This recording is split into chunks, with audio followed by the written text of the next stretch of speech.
Dandara Trials of Fear Edition is a Metroidvania released in 2018 by Brazilian studio Long Hat Games, and it's available in many platforms, including iOS and Android. You play as Dandara, exploring a directionless world, the Salt. In traditional Metroidvania fashion, you unlock abilities that allow you to keep progressing through the world while giving you no particular direction of where to go. Designing levels to allow this much freedom is hard, and it's what makes Metroidvanias usually stand out. However, what makes Dandara truly unique is something else. In Dandara, the playable area is the walls, meaning you move by jumping from wall to wall inside each room. On PC, you use your left stick or mouse to point in the direction you want to jump. The game makes things simpler by only allowing you to jump to marked walls, preventing any failed platforming, and further helps you by automatically pointing to the closest landable wall. It takes some practice, but eventually you can move through the world as fast or faster than you would in traditional side-scrollers.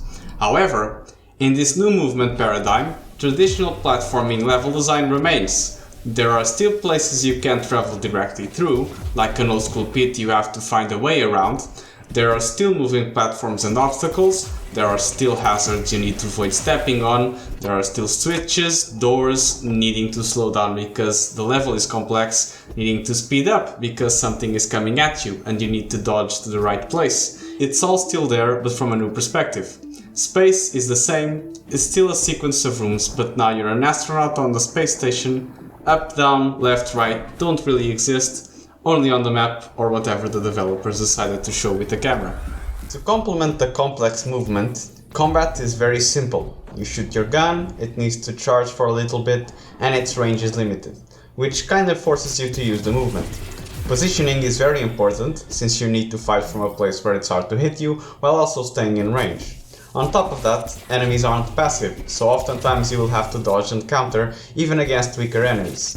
Near the end of the game, when you can't be bothered to clear most rooms, it's important to still take your time if you don't want to take unnecessary hits, and it takes some practice to travel the map without wasting time. Similar to Metroid, your arsenal expands as you progress, which is one of the ways to unlock new areas. However, the input to shoot the special abilities is a bit weird for me. Regular shot button plus trigger at the same time.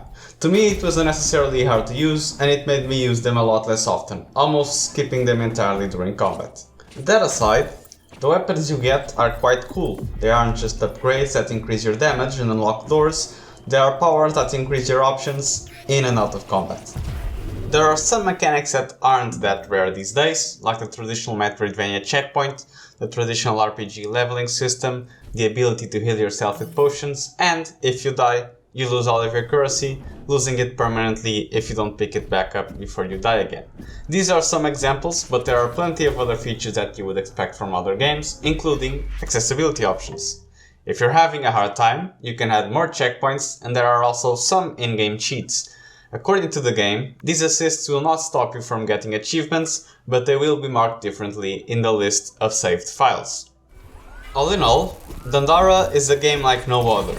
The innovative movement introduces a different way to play platformers. It's like changing your graph from traditional Cartesian coordinates to polar coordinates.